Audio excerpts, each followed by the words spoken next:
Hi friends, எல்லாரும் எப்படி இருக்கீங்க? இதுதான் எங்கள் மம்மி போட்ட கோலம். ஆமாங்க, இன்றைக்கி வந்து புரட்டாசி மாதத்தினுடைய கடைசி சனிக்கிழமை இல்லையா, அதனால தான் சங்கு கோலம்.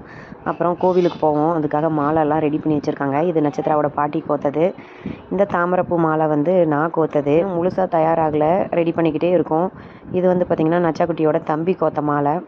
இதுதாங்க அந்த தாமரைப்பூ மாலை. பார்த்துட்டு எப்படி இருக்குன்னு சொல்லுங்கள். மாலை கோக்கிறதுக்கு ஸ்டார்ட் பண்ணால் போதும், நானும் கோக்கிறேன்னு என்னோடய குழந்தைங்கள்லாம் வந்துடுவாங்க. அடுத்து நச்சாக்குட்டியோட டுடே ஹேர் ஸ்டைல். இது சிம்பிளாக தான் போட்டிருப்பேன், பட் பூ இப்படி வச்சுருக்கும் போது ரொம்ப அழகாக இருந்த மாதிரி இருந்துச்சு, அதனால் ஃபோட்டோ பிடிச்சி வச்சுருக்கேன். இந்த ஃபோட்டோவும் இன்றைக்கி எடுத்த ஃபோட்டோ தான். கடைசி சனிக்கிழமை இந்த அலங்காரம் இன்றைக்கி பண்ணியிருந்தாங்க. ரொம்ப அழகாக அலங்காரம் பண்ணியிருந்தாங்க. பூ மாலையுமே சாமிக்கு சூப்பராக இருந்துச்சு.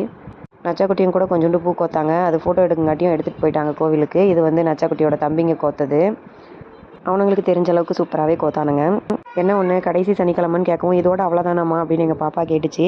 நான்வெஜ் சாப்பிட்லாம் அப்படின்னு நினச்சிச்சா என்னவோ தெரியல. என்னதான் இருந்தாலும் குட்டீஸ் இது வரைக்கும் இருந்ததே பெரிய விஷயம். அவ்வளோதான் சாமி, இன்னும் ஒரு 4 நாள் போரு அப்படின்னு நான் சொன்னேன். ஓகே ஃப்ரெண்ட்ஸ், உங்கள் வீட்லேயும் இப்படிலாம் நடக்கும் அப்படின்னா எங்கள் வீடியோக்கு ஒரு லைக் பண்ணிவிட்டு சேனல் பிடிச்சிருந்துச்சுன்னா சப்போர்ட் பண்ணுங்கள். ஓகே, பாய்.